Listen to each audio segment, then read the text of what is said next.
What's going on, guys? This is Bradley alongside Zach and Dawson, and you are listening to the Charm City Sideline podcast. Tonight, we are going live to talk about one, the John Harbaugh extension, and then two, everything that was talked about today at the annual NFL League meetings.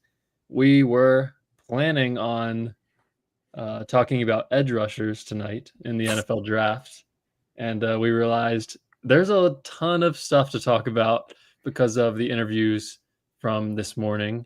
So just wanted to see how you guys were doing. This is our first live, the three of us, in a while. So how you guys been? And I guess, are you getting excited for draft season? I'm super pumped. Draft season's right around the corner. It's a classic. We got to all be super excited for what Eric DeCosta is going to be cooking. We got a lot of news dumped on us today, for a weird day of the offseason, like league meetings. We kind of got a lot of discussion points here we're going to get into, and I'm super pumped as usual to get into it. Yeah, I'm pumped. And I don't know if this is breaking. I don't know if we've said this on a pod, but we're planning to go live for the first round. And you guys see our live reactions, and we talk with you guys for that. So 4 hours. I don't know if that was like an announcement or if that was a few times we've said that, but I'm just totally pumped for draft season because this is for me like the most extensive I've looked at it just as a fan, and I've enjoyed every moment of it. I hope you guys have fun learning about it like we are. Yeah, I think we had mentioned it after the loss to the Bills, and I don't think we've talked about it since. But yeah, we'll be live for the whole entire first round. Might need some bathroom breaks in there, but we're gonna try to have some guests too. So we'll try to make it a fun night, and you guys can sort of be watching the whole entire draft with us. We'll probably be live from 7:30 p.m. to after midnight. So honestly, it's probably be closer to 5 hours now that I holy crap think about it. But yeah. Yeah, watch him trade our first pick too. No. But yeah, really the whole reason for this pod was talking about Harbaugh's 3-year extension, which I personally, it came as a shock. I didn't really think this was going to happen anytime this offseason. But what do you guys think just immediately hearing that news yesterday? It was, I don't want to say it was out of nowhere, but like I didn't expect it to happen this late in the offseason. Honestly, I thought it was going to be something that is solidified right away into the offseason. And if it wasn't, it would be maybe during the next upcoming season. So it's kind of random. I think it's inevitable. I think Harbaugh is here to stay until he retires. I think despite all the speculation of whether people like him or not, or they want him to stay as the coach in Baltimore, I think that does not matter. I think the Ravens are hell-bent on keeping him to the end. We knew this was going to happen. At the end of the day, you're getting a coach where has control on this team, a coach that established a very dominant culture in Baltimore, and you know what you're getting season in and season out with this team, despite everything that seemed to happen last season. You're getting a good coach, one of the best in the league. This team will be a playoff team for sure. Whether they get over the hump this year or not, who knows? But it's one of those things where you know what you're getting with Harbaugh, and it's all you can really ask for as far as having a head coach. Yeah, it's a situation that a lot of fans are divided on, and it honestly isn't that much divided anymore. It's kind of leaning more towards everyone kind of wanting a new face at the head coach position.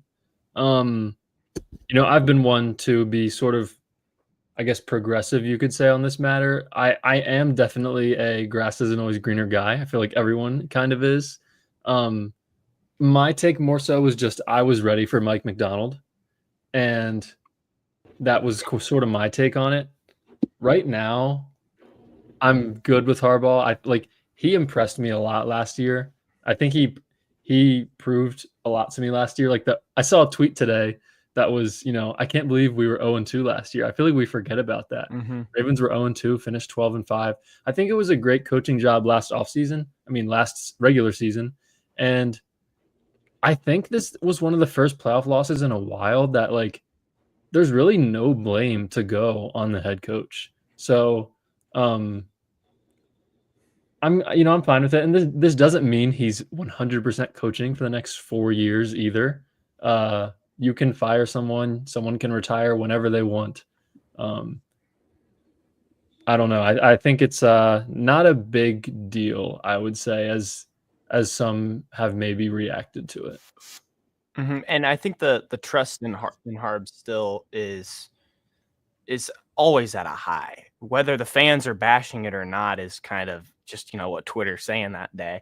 I saw a friend tweet. I did see that too that you're talking about, Brad, but Yeah. one that was saying really bashing the team. That extension news comes out and they're tweeting, "Oh, GM stupid, coach is stupid, team can't make the right decisions," and it's like, what are you watching, man?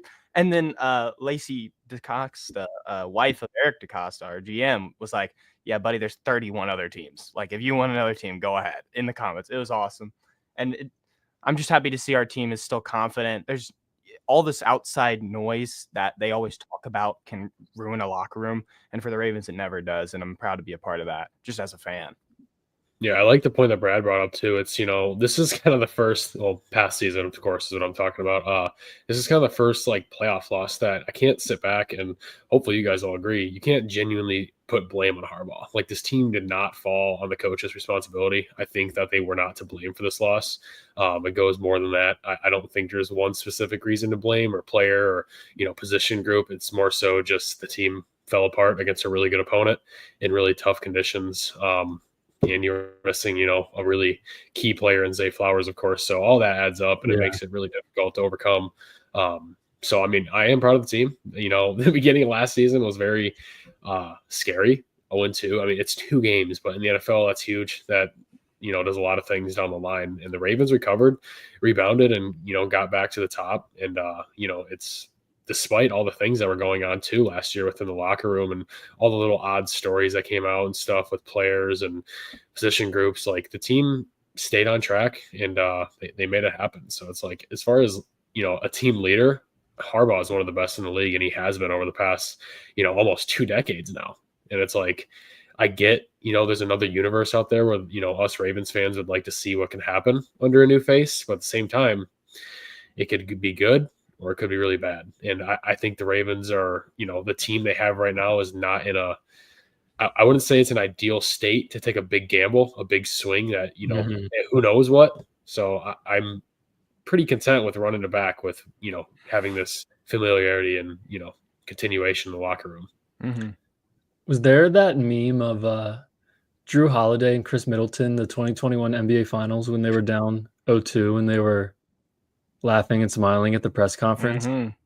Like, I remember our pod right after the Raiders lost when the Ravens fell to 0-2, and like, we weren't down in the dumps. Like, I remember the thumbnail of that pod right after it finished. Like, it just chooses a random, screenshot YouTube does, and it was like the 3 of us smiling. Like, and I'm saying that because of Harbaugh and Lamar, obviously. It's like, we knew that Ravens are probably going to at least find a way to win like 9 or 10 games here, even with the 0-2 start. And I think that proves a lot in terms of the coach that John Harbaugh is as well. We sort of were expecting the Ravens to go on like a 3 or 4 game run after that. I mean, and it we just also worked have out the Cowboys. We also have the Cowboys on deck the following week, and I think we felt pretty good about the odds of going down to Arlington and getting back on track. And that's exactly what the Ravens did. They kind of won that week 3 game down in Dallas, and I forget the week 4 matchup, but was that Bills Sunday night? night? Yeah, you're right, Zach. And then Bengals week 5. Zach's like, I didn't forget, but they kind of took off and never looked back after that, man. And it's kind of it's different because the Ravens past few years, I feel like, have had very questionable start. Not really past few years, really in the Lamar era. They've had a couple of seasons where they've started off very questionable, and here they go ripping off down the stretch, and here they are with 12, 13, 14 wins back in 2019 after starting 2-2. So it's something that we've kind of seen more often than we'd like to admit. Yeah, for sure. So I guess we'll sort of move on to everything that Harbaugh talked about this morning at the annual NFL meetings. I want to first give credit to Jeff Zrebeck. His Twitter account was sort of what I was looking at, getting all of these, notes down. So shout out to him, in my opinion. Probably the best Ravens beat reporter out there. So yeah, but the first topic we're going to get into is Lamar possible extension. Harbaugh mentioned that, they want to get an extension done with Lamar sooner or later. And that when Lamar gets paid, he will be the highest paid quarterback once again, which obviously will probably last a few months because, new contracts happen over and over again. I guess I'll kick it to Zach first. Do you think this has a chance of happening this offseason? Also, like, how do you see a Lamar extension helping roster construction down the line? Well, in total roster construction, it would help tremendously. I know you get I forgot the number that you get from the draft, just that you have to technically save up. It'll be 12 million, I think, because of the draft picks that they have. Yeah. And especially with that, I don't think we have that much ready unless we don't know about it. So I hope in our eyes, best player in football gets the money he deserves and also helps the team in a different way. I'm sure if he's game to help the team get another splash player or help fully let the roster settle by the end of the draft, then so be it, right? Yeah, I'm a big fan of this. I'm not sold on it happening this off season. Like, it seems like if you're dealing with highest paid player money, it's not something that can happen super quickly. So if they're talking about it right now, awesome, perfect. But I'm not really positive that it's happening this offseason, just in my opinion. Yeah, true. I mean, we're 2 years into this 5-year mega extension. Is that what it is? I mean, we're not even halfway through it yet. So, I mean, if it happens this offseason, awesome. If it happens next year, even better. I think this is a no-brainer. I mean, you have the best quarterback in the NFL. You have a superstar quarterback that doesn't come around often, and you have him, and he can be in Baltimore for life, which I think is at the top of every Ravens fan's mind. And if it's not, I'm concerned for your well-being, and you should just jump ship now. This guy needs to be a Raven for his entire life and create this long-lasting legacy here in the Charm City. And he's going to get a lot of money. I mean, he's the best quarterback in football. This guy is going to probably sign a 5-year extension worth anywhere around $315 to $330 million. And he's going to eclipse probably the largest mark in NFL history at almost 60 million plus a season, surpassing Dak Prescott. So this guy is going to get a lot of money. And, whether you think about, this is going to hurt Baltimore because they're going to have, limited cap space to sign other players. It's a case with every single team. Every time a new contract comes out, it's always a case. All the teams deal with it. Eric DeCosta is a top 5 GM in the NFL, and I have all my faith in the world that he can make it work. And I'm sure Lamar knows, too, that he wants to help the team. I'm sure he's not greedy saying, give me every penny. We're not doing anything else. Just give me it all. So we got a quarterback that's very humble, and I know for sure he's, willing to make room. And I mean, this is a no-brainer for Baltimore. It has to happen. And I don't know if it happens this year or next year, but either way, I don't care if it happens tomorrow morning. I'm happy. Yeah. I don't have much else to add. I will just say I think Zach. I saw a Brian McFarland post recently on Twitter where I think I'm not butchering this. He factors in like the whole draft money and everything. I think the Ravens have $3 million in like available money to spend right now. So they could make one move right now, but they want to sign people in July and August, I would assume. Campbell. That's awesome. Yeah. So, and also, this might be a situation, a trade deadline situation where you need to have some money available to be able to acquire a star. So it would be nice to get it done this offseason. I agree with you guys. I think next offseason is a lot more likely once he has 2 years left on his deal. But yeah. Yeah, and I'm sorry, Dawson. Like, really talking about spending that money in trade deadline, the next topic that we wanted to cover with the whole Harbaugh meeting was how good the current roster is. He quote said, "We can line up and play right now." I loved that quote. When I watched it back, he was like, "Yeah, we can play a game like tomorrow if we wanted to." And it's like, Whoa, dude, whoa. But we have a really good roster right now. I'm looking forward to the draft. We still have options for free agency. Dawson, what do you think is the biggest need going into the draft?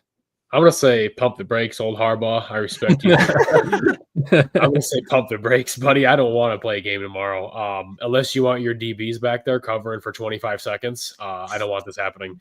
This team needs pass rush, man. I know this team's good on paper. Right now, this team's still one of the best in the league. We know that. If there was games tomorrow, I'd be very confident in them winning. But there's a lot of needs. There's a lot of depth to be filled, and there's a lot of question marks still with what routes the Ravens are going to take as far as filling these needs. I would say the number one need is pass rush still, and it has been for a long time. And I don't know when it's going to change. Hopefully in less than a month it changes, or within, less than a month it changes. we need pass rushers. Whether that's, we've talked about it, whether that's going after a stout interior D lineman who has pass rush capabilities, or that's going out in the trade market and getting a pass rusher, a proven guy. I think that's highly unlikely, but you can go out and get a free agent. You can bring in a former Raven like Matt Judon, Zadarius Smith. I personally would enjoy that signing. Calais Campbell. I mean, there's tons of routes. You can go a cheap route with a veteran guy with familiarity there. You can go out and spend big. You can trade up in a draft. You can sit at 27. I mean, it's got to be pass rush, man. I think right now the only other position that I could argue that is a big need would be guard. I'm confident the Ravens filling that, and not to mention they locked up Stanley. So to me, you have the foundation in place, even if the guard play is a little less than ideal. It can kind of be masked by the strengths of your, the tackles and the center you have in place. I would say cornerback too is potentially, DB all around, safety and corner. But I like the signing of Chidobe Awuzie. That kind of fills that veteran depth that we needed. And maybe that's a position the Ravens go after highly in the draft. I personally would like that too. Maybe there's a trade out there. Maybe there's a free agent. I don't know. But if you're going to ask me right now, this team is really good on paper. I agree. But there's definitely needs, Harbaugh. Let's pump the brakes. We're not playing a game tomorrow. You need to go get some pass rush first. Dawson, just hearing you talk about that makes me so excited to see, your guys' reactions to every single pick on draft night. That's just going to be so yeah. Like Dawson's reaction if the Ravens pick someone that he absolutely hates, which is hilarious. But yeah, I basically agree with everything you said. Pass rush, it's interesting because you have Van Noy and Owe and Tavius, so it's not like they don't have a dire need on this team. But I would say all three of us are not confident in them getting consistent pressure with 4 right now, and you want that to be changed. I think they definitely are in need of another nose tackle, probably to play behind Travis Jones in replace of Michael Pierce. I would love a guard. Yeah, that's kind of all I have on that, besides what Dawson said, of course. I'm surprised you didn't ring your safety bell there. There's something else that Harbaugh said this morning that made me feel a little differently about that we're going to get into later. Yeah, I did see that as well. But I think that Dawson, you kind of nailed it. I think that the biggest upgrade you could make is with edge. I thought it was so interesting. A different topic that we'll get to. Harbaugh was talking super highly of the offensive line, saying that we had starters already and competition. So, I mean, while I personally agree with him, I think the offensive line is capable of playing as it is right now. I think if you got a first-round guy, that would just make it elite. I think that was Dawson's favorite plan. I loved hearing that with the Tyler Booker pick or whoever falls to us. I think that sounds magical. But I think what we're talking about, whenever Brad, you just mentioned it, the consistent pressure with 4, even then, I struggled to agree with you because the stats prove otherwise. I think we're missing the explosive level of it, like the superstar level of it. When you nail a first-round pick edge and they're becoming an all-pro level guy, that's when you see a different change in the pressure. We're getting it technically by the statistics. It doesn't pass the eye test. With a great secondary, though. When you're right, and it's all part of the system, though. If the system is that elite, there's plenty of edge guys that I saw that their biggest critique was, they have to go to the right system or, blah, blah, blah, blah. And it feels like a majority, if it's the right, 3-4, 4-3, if they do end up in that right spot, they do excel. And I think with the Ravens, if they get the right guy, he can put up numbers as well as the 2 guys we have now. If Owe and Van Noy can also put up double-digit sacks, then I feel like technically you can't say that pass rush is the biggest need. But then the other side of me wants the elite guy on it to see a different change in the defense to create a monster level that maybe we're not seeing yet. So that's my only – I would say edge is my final vote. I saw Van Noy was teeing off on Twitter. He was like, oh, yeah, but we need edge help or whatever. And it's I feel like the Ravens fandom is seeing it not wrong, but in a weird way, seeing that we're not settled with Oweh and Van Noy. We would rather have an Oweh or Van Noy coupled with a premier guy. Yeah. It's just hard to sit here and logically rely on a guy who's 34 years old and is at any moment could easily just plummet and not have any production. And a guy who realistically has had 1.5 good seasons in the league, a guy that's very wishy-washy. 1.5 great seasons because he's been good for a while. That's what I'm saying. But okay, that's true. But it's Yeah. obviously Oweh's not bad. He's not awful, but by all means, he has not lived up to the expectations of being a first round pick, many years ago. So I'm not dissing on the guy. I like him a lot as a player. I still think he can be really good. He had a really good season last year, first time under Chuck Smith. Very encouraging. And who knows what's in store for them this year, but it's just hard to rely on those two guys atop the room. It's just like, any moment's notice, they could just give you absolutely nothing. And before we move on to the next topic, I think with the front four that we would have, if you do have a Walter Nolan added into the interior, think about the unlocking again of Justin Madubuike, or Nnamdi Madubuike, and turning him into the all-pro he was a year before with all those sack numbers. You're then creating a different level of it. So I love talking about the interior D-line, but I think that something upgrading there turns it to a whole nother level of a beast in pass rush that we haven't seen yet. That's a good point. I like that. Yeah, I agree. Like interior or edge rush, just pass rush as a whole might be the number one need. Yeah.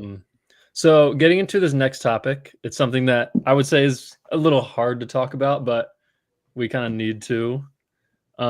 So obviously there's the Justin Tucker situation going on, allegations from, I don't know if it's like 20 now massage therapists, but it's pretty close to that. Per Jeff Zrebeck, Harbaugh said that there's a lot of good kickers in the draft, and special teams coach Randy Brown has been traveling around the country looking at kickers, which I would assume he doesn't do every offseason. And Harbaugh said the team will be prepared to take a kicker if it's necessary. The Ravens have sort of been taking this approach of letting the NFL do its investigation before they make a decision, I guess. So we'll see what ends up happening. We'll probably figure out more information in the month of April. Justin Tucker has 3 years left on his deal, just in terms of, contract situation here. His cap hit in 2025 is $7 million.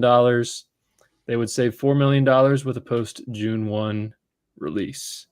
So, Dawson, we'll start with you. Do you think the Ravens end up moving on from Tucker, or do you think he'll be in a Ravens uniform in September? This is a weird and just tough situation to speculate on. We really don't know much. I don't know how long it's going to be before we even know anything, if any. But I feel like the Ravens are definitely going about this situation that they feel there's a real possibility that there's something substantial to these allegations, given that they're traveling around the country and speculating speculating kickers and stuff, when I feel like they probably have not done that in any manner of actually departing from Maryland. Forever, seriously. So I feel like they know, and obviously they're going to do their due diligence. It's a professional NFL organization. They obviously know what to do, but I feel like there's a lot more to this than we potentially know. Maybe they know a little more than we do, which obviously I'm sure is correct. So I honestly don't know, man. I'm not going to give you an answer. I don't want to predict on this. I don't want to sit here and say they're going to move on. I can 100% guarantee that if anything comes up correct about the allegations, he will be gone. There's no way the team will keep him, as they should. We'll have a new kicker week 1. So no matter what, I'm a fan of potentially getting another kicker, whether that's drafting, signing an undrafted free agent, signing a free agent. I want competition in the room, given before any of this came out, Tucker did have his struggles last year. Granted, he did kind of rebound and get back on track down the season, but we all know the horrors of the first half of the season. He was terrible. So I'm all for the competition, all for the extra motivation in the room. There's no reason not to. You're a professional organization. Why not provide more, competition in the room, especially to an aging veteran who has shown a little bit of signs of decline. Granted, also having this off the field issue. It's a tough situation, man. It sucks because we don't know if we're nearing the end of the Justin Tucker legacy, whether it ends in good fashion or bad fashion. It just sucks, man, because this guy's been a legend for the franchise forever, and it could potentially come to a very rocky ending. And just as a professional and a business view of it, where your hands are tied like this, you don't know what's going to happen. And the draft is here in less than a month. So I think the Ravens have a history of whenever they get a secondary kicker for the preseason, whatever else, he turns out to be a capable guy and looks good. Yeah, just passing the eye test. And I think that they probably take one or sign one minimum during that draft time just because they don't know. And if it gets to a June 1st and we have no idea, maybe besides it leaning towards a bad side, then maybe Tucker's let go and we move on. But I think just thinking of it as a professional, you probably have to have a fail-safe, and that would have to be getting a kicker in the draft, especially if you're doing this much searching for one ahead of time. That was very surprising to hear from him, and I think that only secures the fact that they, like Dawson mentioned, are providing competition, but also looking at a capable guy that can play a whole season for him.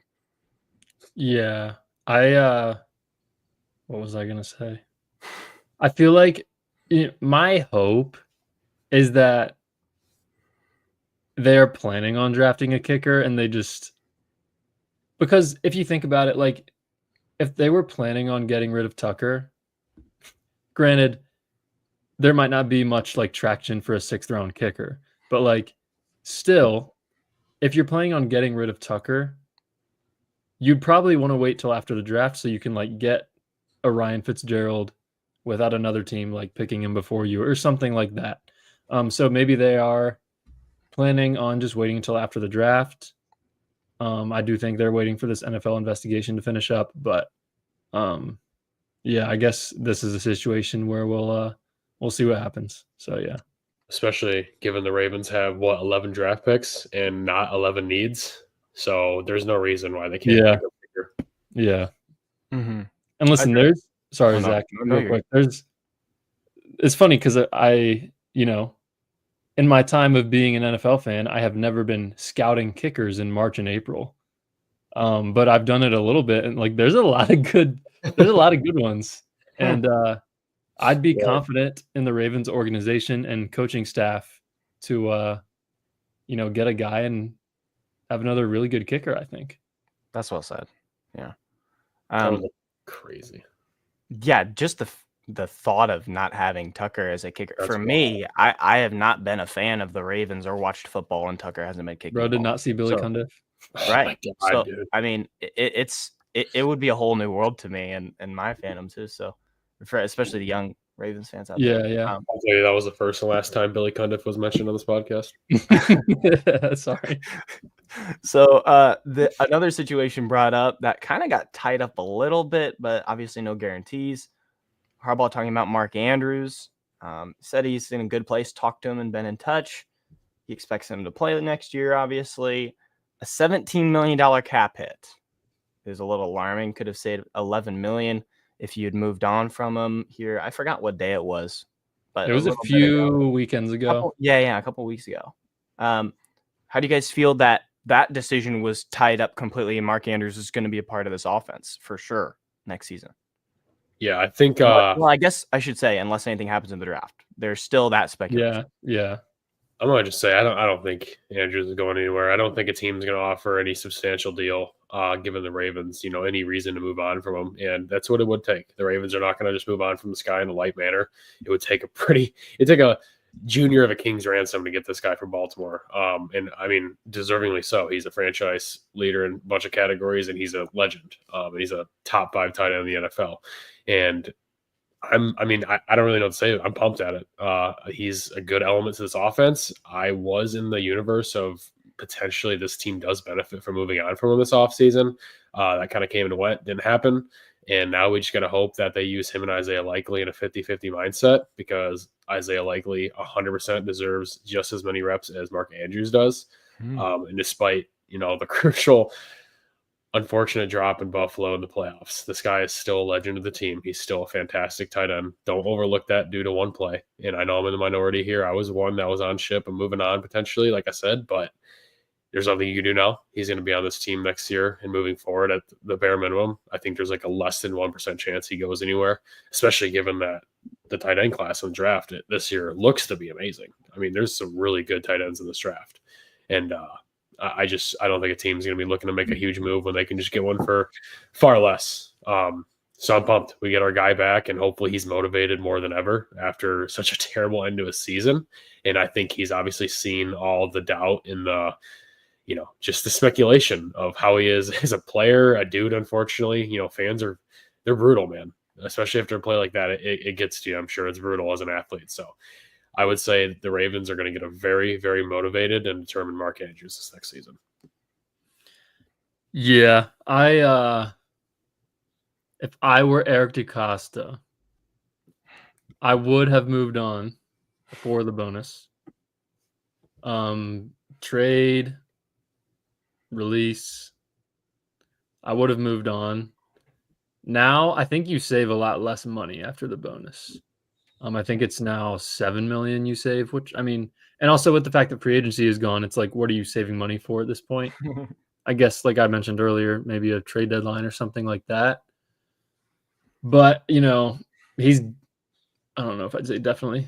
Because this time 3 years ago, I don't think we were talking about Hollywood leaving. So who knows what happens during the draft. But besides the 3 days of the draft, I think, there's overall, I think there's probably a good chance he's on the team next year. I guess I wouldn't be shocked if something happens like day 2 of the draft, but he'll probably be back, and he only has 1 year left. So listen, if he has another solid year and maybe doesn't perform well in the playoffs again, maybe they just, let him go because they won't even need to cut him. He has 1 year left on his contract. So we'll see. I do think, 2 years ago, I thought Isaiah Likely was better. I think Isaiah Likely should be, the tight end 1, if there even is a thing. And, the Ravens 12 personnel, much of the time offense. But I don't know. I mean, he's a good player. Lamar likes throwing the ball to him. Had a, couple great touchdowns this past season. But yeah, Mark Andrews will most likely be here next season. And there's 2 things I wanted to say. The first one being ESPN, I think it was, always does a all trades mock draft. They did one. All trades? All trades. So they did one where the Chargers trade back with the Ravens and swap first rounders, obviously. And the Chargers get Mark Andrews they get Mark Andrews. Ravens get a 4th rounder with it. Interesting. So it honestly was the most realistic thing I could see for a Ravens trade for Mark Andrews. Like, that seems like you're getting a jump up to beat out on another team. If like you had mentioned, Brad, just to us, if there's a Steelers that you beat out for a D lineman, maybe that's like a situation where you would have to jump on it. And then on the other side, Ravens, as of late, that have been on 1 year deal left situations have balled out. So it's also just, the fact that any player is extra motivated whenever it's a contract year. But if Mark is going to be having some less opportunities because the staff is hopefully likely to start taking that role, then maybe we see glimpses of the all-pro Mark Andrews again, even following a 10 touchdown season. So I'm hopeful to see a very motivated, pumped up Mark Andrews, like you had said, Dawson, because I think that this year you have to prove it, because if he wants anywhere near the cap hit and money that he's getting through this last deal that he got with the Ravens, then you're going to have to play really good. And then comes the other fact, if he starts, not necessarily deteriorating, but starting to go on that slope downwards, then do the Ravens then consider to sign him again? Because if he's playing 10 touchdowns a season every single regular season and he looks amazing every time, then are you just going to brush off the fact that he's a horrible playoff performer? Like, how can you do that? That sounds so weird to say out loud. It's just funny because we're talking about a all-pro tight end, a guy who led the league in touchdowns for tight ends last year. Lamar's favorite target, franchise leader in so many crucial stats. We're sitting here trying to find a reason to be hopeful that he's, because he's on the team next year. We're trying to find a reason to be happy about his upcoming production. It's just like how quick things change in the NFL, man. Yeah. It's insane. It's just a matter of one game, one season. It's in all reality, man, like we know we're going to get a productive season from Andrews. Like there's a very small world out there where it's genuinely not a good season from him. And I think we all just kind of got to put the differences aside, whether you like him, you want him or not. You know what you're going to get from him. And he's going to be a huge part of this offense next year, no matter what. And with, the added element of D-Hop, you got quite a few weapons on that offense, man. You got a lot of weapons at disposal for Lamar. And it's going to be fun, man. It's going to be fun to watch per usual. Yeah, for sure. So next topic, Derrick Henry. Similar to Lamar Jackson, sort of Ravens, Eric DeCosta flirting with an extension. John Harbaugh said that he'd like the team to extend the running back who is in the last year of his deal. It's a $13 million cap hit this season, which of course would go down if an extension were to happen this offseason. The issue is Saquon Barkley just signed a 2-year, $41 million extension with the Eagles. Derrick Henry, I will say, will not get $20 million a year, but maybe this causes him to get $15 million a year, $14 million a year, which is much steeper than I think the Ravens were planning on giving him maybe 2 months ago. So I guess we'll start with Zach here. How much do you think Derrick Henry has left in the tank? Yeah. And what would you maybe expect an extension to look like right now? I think you kind of nailed it with that price. Just given that Saquon number, that's a little intimidating to me. Yeah. We're all big fans of Derrick Henry, but sadly, I was the idiot last offseason that was like, does he have a lot in the tank? I'm kind of worried, guys. And then he goes and does that. So yeah. I'm all for paying him. It's just a guy who's 31 years old. Where does the money, does the money really matter to him now? As much, seeing a Saquon getting paid 2 years, $41 million as an extension, I assume that motivates you for sure. But I also assume it makes him think I didn't have that crazy worse stats than Saquon did. Yeah, not at all. So what makes me deserve a lot, $6 million less, like we were talking about? If he's paying $20 million, then we bring that down to 15. That sounds like the range that he deserves. But is he more of the team-friendly guy, which by the looks of it, I feel like he is? Maybe we get a more good-looking deal. Maybe it's $12 million. And maybe you just keep chugging on the 1-year deals until he's ready to hang it up. Or if he's ready to say no to a deal because he deserves more money. And honestly, he does. It's just we see a lot of guys, someone like Ronnie Stanley taking less money just to be with the Ravens and chase a Super Bowl. Would someone like Derrick Henry be in that same ship? I would hope so, because as long as he's in a Ravens uniform, it's been a dream so far. Yeah, we're talking about a 30-year-old running back who went off for 1,900 yards last year and had arguably the best season of his career. This guy's a juggernaut. He's one of a kind. He's the breed of running backs that don't come around. And the Ravens need to do everything they can to keep him in Baltimore for the rest of his career. I really don't want to see this guy go elsewhere and, finish off his career. And it's crazy because he's only been on the team for 1 year, and he's already made such a substantial impact, on and off the field, within the locker room and within the fan base. It's kind of like the Mark Ingram signing from, years ago. It's just a guy that you don't want to see go elsewhere. And I honestly don't think he will. I think that he already mentioned at the NFL Honors that he wants to end his career in Baltimore. I think this is where he wants to be. There's not really any reason why he would leave unless he's signing with Kansas City or Philly or Buffalo, and that's not going to happen. So I think Baltimore is it for Derrick. I think that's where he's going to finish his career. It's just a matter of making the money work. Like you guys said, it doesn't help that, Saquon just signed a huge contract, which definitely hurt the heart of Eric DeCosta in the front office. I know they didn't like to see that. But I do kind of get the observation, Zach, like you mentioned, that Derrick Henry could potentially take a team-friendly deal. Like I could see him being that guy that would be like, oh, I don't need 20 million. I've been in the league for 10 plus years. I just give me a 2-year deal or 2 or 3. It's probably gonna be like a 2-year deal. Or, the world of pumping 1-year deals, like you said, wouldn't be too bad. But like right now, I could realistically see the Ravens signing Derrick Henry to a 2-year deal worth $32 million. I could see it. That's a little steep. It's a lot of money, but I think that would be the best for both parties, kind of meet in the middle.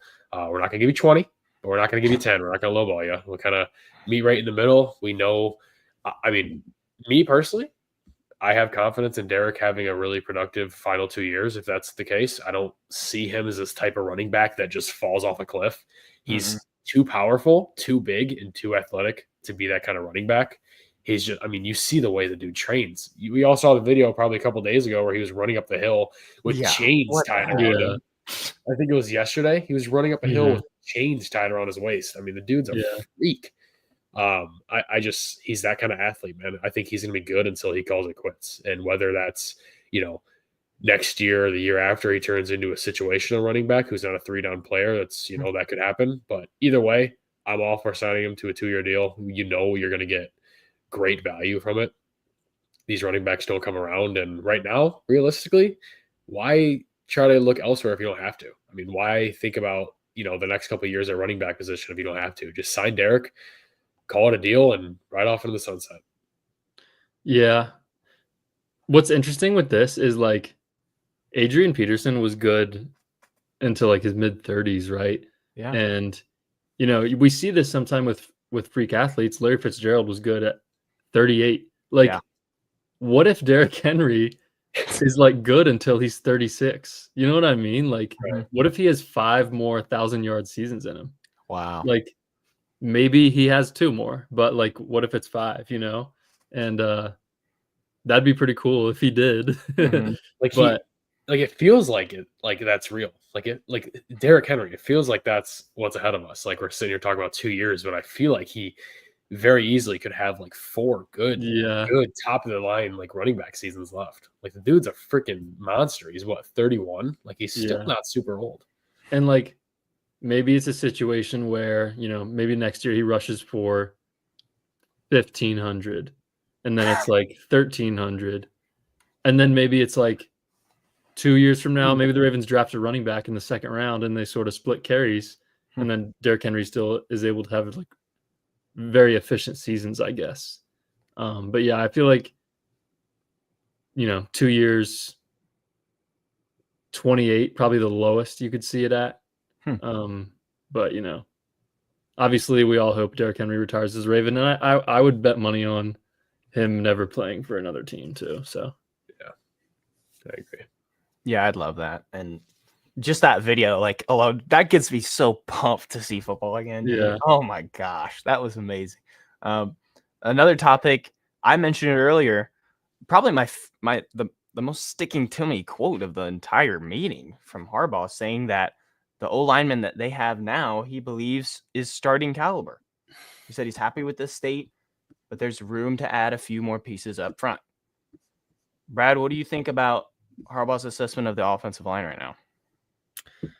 Well, he also talked about how crucial it was to get the Ronnie Stanley deal done, which I didn't. I kind of wanted to just incorporate that into here, because he basically said that they would have been in trouble if they didn't get that done. So that we were very worried about the O-line before that, and then once that gets done, you look at it and you're like, besides McCary being gone, it's the same O-line as last year. And I don't think Voorhees is much worse than McCary, and I think maybe he can be better. I think so. Andrew Voorhees started in the Browns game that, Zay Flowers got injured in week 18 when I don't know why he played, but he looked really good. He looked a lot better than he did in September. I think it might have been like a McCary slight injury or resting situation. I don't really know what was going on, but he looked way better in that game than he did earlier in the season. Like, I would be fine. This is what I'm fine with. Stanley at left tackle, Voorhees at left guard, Linderbaum at center, of course. I think right guard, minimum fourth round pick competing with Falele at right guard. And then obviously Rosengarten at right tackle. I think that's how I would address it. And when I say minimum fourth round, you can take a first rounder, Tyler Booker, I'm okay with that. But at the very least, take a fourth round guard to compete with Falele. I agree. You guys are going to learn very quickly. I'm a huge fan of Tyler Booker. If the Ravens take Tyler Booker round 1, man, it's not it's not a fun pick by any means. It's like, oh, you got an offensive lineman. It'd be fun to us. Yeah, but like we'd be but it's just like the aspect of like you're not going to go sit here and like binge film on like an offensive lineman. Like I would love to like turn like last year Nate Wiggins. Watch for highlights. Like, let's go watch Nate Wiggins. Yeah. Or it's year before Zay Flowers. Like it's not a fun pick, but I'm telling you, man, if the Ravens can roll out next season with Ronnie Stanley, I agree, Brad, Andrew Voorhees at left, center, Tyler Linderbaum, of course, right tackle, Mr. Roger, but like right guard, dude, if you put in Tyler Booker, this team is disgusting. This offensive line would be, I would say, the best in the Lamar era. I mean, seriously, I think it has to be up there. I mean, Tyler Booker is an absolute tank. He's a first-round guard for a reason. He's from Alabama. You know how those roll, and quite literally roll.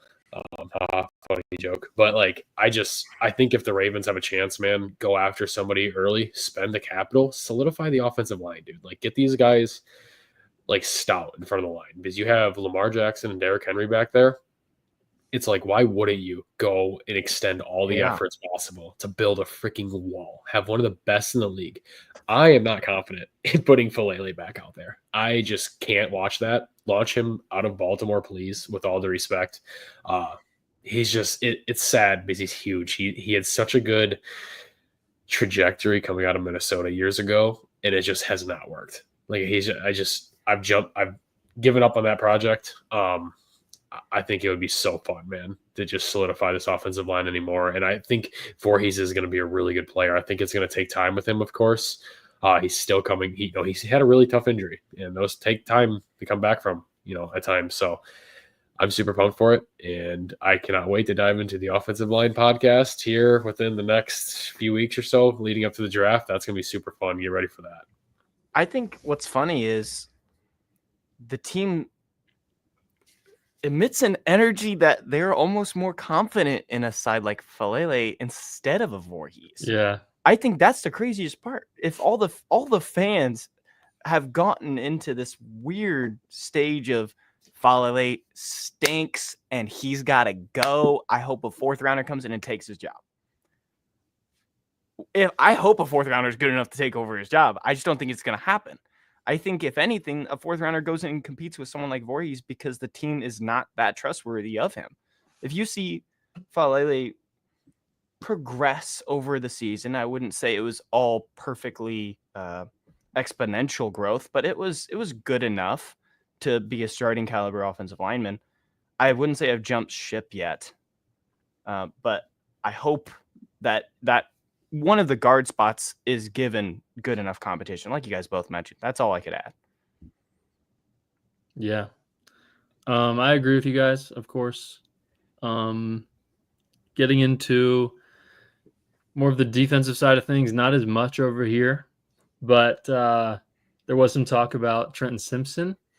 John Harbaugh mentioned that Simpson, is in the works. They are planning for him to be their starting early down Will linebacker. Roquan is the mic. He said they'll, of course, add inside linebackers. So that'll be interesting to see. They're probably going to draft one at one point. It'll be interesting to see when they do. Mm-hmm. So, we'll start with Dawson here. After him getting benched last season for Chris Board, who is now gone, how confident are you in Simpson's ability in year 3, the same year that Patrick Queen took a massive jump? Yeah, I'm still super confident in Trenton Simpson, man. I think he's an athletic freak. He's got all the measurables to be a freaking absolute stud, sideline to sideline backer. And I think, obviously you got to give it time. Like, not every guy comes in and lights the league on fire immediately. Like you mentioned with Patrick Queen, it took a minute for him to really find his footing in the NFL. I would say he still is in Pittsburgh. But Trenton Simpson's always going to benefit by having Roquan next to him. I mean, you're talking about one of the best linebackers in the NFL. No matter how you put it, that benefits a guy at all times. And I think realistically, the Ravens right now, Trenton Simpson, it's you or nothing, dude. Like the Ravens are not gonna invest into a draft pick or a free agent, anything that is stepping over Trenton Simpson. So they're gonna give him all the time, all the essentials needed to be this guy, go out and run away with it, man. Because I mean, you can sign a guy like CJ Mosley on the free agent market, which to me would be pretty cool. I can't lie. Yeah. It'd be pretty cool. It'd be pretty freaking cool if the Ravens could bring back CJ Mosley. But even then, like, I don't think like he's penciled in immediately as a starter. Like, I mean, he could be. He very well could be. But it's like the Ravens invested into a high draft pick in Trenton Simpson. And we know that they extend every effort possible to get everything they can out of these guys. I mean, he was, a second-round pick just a couple of years ago. So it's like they know this guy can ball out. They know he can do it. It's just, it's the face of the game of actually putting it together. And I think the defense around him is going to help him, obviously, other than Roquan, like I mentioned. I mean, you're going to have a stout defensive front, hopefully, with another piece added. You have a good secondary around you. So it's like there's no explanation as to why he can't become a really good player. And I'm all for it, dude. Trenton Simpson show in 2025, baby. I love what you said about like stepping over him, like adding but not stepping over him. You have to get another veteran in there probably, but making sure it's just competition. He can beat whichever free agent can beat Trenton Simpson out, but it's also to make Trenton Simpson better, because if he can then be unlocked through someone trying to take his job and become a big step up linebacker now, that's perfect. That's what we need. So I hope that it's addressed. The other area of talking about inside linebacker would be, how early do you think that they could address it? Like, Roquan wasn't perfect last year. He's still amazing, but is there a time where they even consider taking one like day 2 still? Right. Yeah. So first of all, Dawson, I will say Simpson was the 86th overall pick, but still day 2. Still day 2. Shoot. Mm-hmm. Was he? Oh, I don't know. I blanked on that. My bad. Who was the second round pick that year? Or was that when they didn't have one? That's what I was trying to think, because I was like, I remember he was our second pick of the draft, so I think that's when we didn't. That was probably because they didn't. Yeah, it was probably the Roquan. That's why I thought he was the second overall, because he was our second pick of the draft. That makes sense. Wait, Zach, what did you ask me? Oh yeah. Listen, low key, this is starting to make me think we should do a slight inside linebacker draft, because like Jahad Campbell, man, if he's there at 27, that is an interesting decision. I will say. Maybe we have to. It's a big need. I don't think people realize. Like, it's definitely a bigger need than, I mean, we've talked off air, guys. I remember we've had a couple discussions since the end of the season. Like, we kind of need another inside linebacker, because like you can, but you don't really want to rely on Trenton Simpson to just completely go from ground zero to becoming a serviceable starting inside linebacker who's actually going to benefit the team. So, dude, if Jahad Campbell's sitting there when the Ravens are on the clock, boys, I'm not going to be mad. That's keeping Trenton out the freaking bus, though. That's he can rush the passer too from the edge. Like, he's not winning competition over a Campbell, right? There's no chance. No. So is he just a depth guy then? Like, is that all he can be? Is that immediately giving up on him? Because if you go into training camp in July and you're thinking, all right, he's the 3 now, like, that probably really diminishes his confidence, because he thought he had a chance to compete for a starting job, right? It's true. But it's just like at the end of the day, the Ravens got to do what they got to do. Just saying, if Campbell was there, oh yeah, because he has, I'd say earliest he could go is maybe 19 to the Bucks, who have a major need at inside linebacker. But he had a labrum surgery kind of recently, so he might not be ready for week 1, so he could fall to the Ravens or the Eagles, who would definitely draft him at 32. Of course, definitely. We'll see about that. But besides the possibility of Campbell, Zach, I think, day 2, I think they'd only take a guy if he was like way high on their board and was falling. I think other than that, I do think they plan to probably take someone in the 4th, 5th, or 6th round somewhere on Saturday. I would say I'd say they have 11 picks. They're going to take every single position. So, yeah. Just bring back CJ Mosley, man. Just make Mosley a Raven again. That would be pretty cool, though. That would be pretty cool. That would be so cool, dude. He should have never left Baltimore. Roquan and CJ Mosley would be hilarious. That's like our 2 veteran guys. Right, and that would literally benefit Trenton in such a big way too, as far as just a veteran presence. Like, I would love it. But don't you think he is the step over? Like, Mosley would win the starting job. But I mean, you got to fight for it, dude. You can't. I mean, you can't just get penciled into a spot. You got to earn it. So it's like it gives him more motivation because now it's like you bring him in, he knows. He goes, "Oh man, I got to earn the spot. Like, I'm not penciled in as the number 2 anymore. Like, I got to beat out Mosley. Like, and obviously he's highly promoted. Like, everyone loves him, so it gives him a lot of motivation to do whatever he needs to do to become that number 2. Mm-hmm. And just sticking with the defense and really what it'll look like. Harbaugh said he really likes Marlon Humphrey playing inside as full-time in the slot, kind of crashing Brad's pipe dream of Kyle Hamilton playing inside. Dawson, what do you think like the secondary could look like if they go this? Like, does this mean we could still go corner in the draft? Like, is that? Yeah, I'm not sold on Marlo full time in the slot. I mean, he's been phenomenal there in the last couple of years when he's been there, but I'm not a fan of if you're penciling him right now as full time in the slot, you got to go get another outside corner, man, a guy who's good. I'm not sold on the Nate Wiggins and TJ Tampa or Chidobe Awuzie show yet. I mean, you got to go draft a corner high if that's the case. And I think the flexibility of the Ravens, also the versatility, just of the defense alone allows the Ravens to do so many different things and pencil guys in such different spots, every single play of the game. So, I mean, no matter what they say, there's never going to be a guy full-time anywhere. These guys are like chess pieces, dude. They're constantly playing different sides. It could work 100%. But if you're going to ask me right now with the corners we currently have on the roster, and we're going to get into this, obviously we know that corner is another big need. They're definitely going to address it and probably in a pretty good manner, whether it's high in the draft, maybe a guy who gets cut after draft, who knows? Maybe a trade. You never know. Obviously, we talked about the Chidobe Awuzie signing has not blocked anything. That's not a move that completely cuts off the cornerback pipeline. Like, that's still going to be a move that's addressed. So I'm excited for it. Getting another outside corner that potentially could be a high-ranking guy would be super fun because those are also like the draft picks that I personally love. I love drafting a cornerback. It is so fun. Yeah, I like Zach mentioned, I was sort of hoping all offseason that the Ravens were to, maybe sign a safety and you get whoever that is with Washington back there and Hamilton can get back in the slot where I think he has more of an impact. Obviously he's still elite on the back end, and I low-key think quarterbacks just aren't. If the Ravens are sitting in cover 2, I don't think they're throwing to Kyle Hamilton's side, and I think that maybe it was a big part of why their defense got so good, and maybe I'm just completely wrong. But I love when Hamilton is blitzing off the edge and getting pick sixes. I think this is more of a situation where,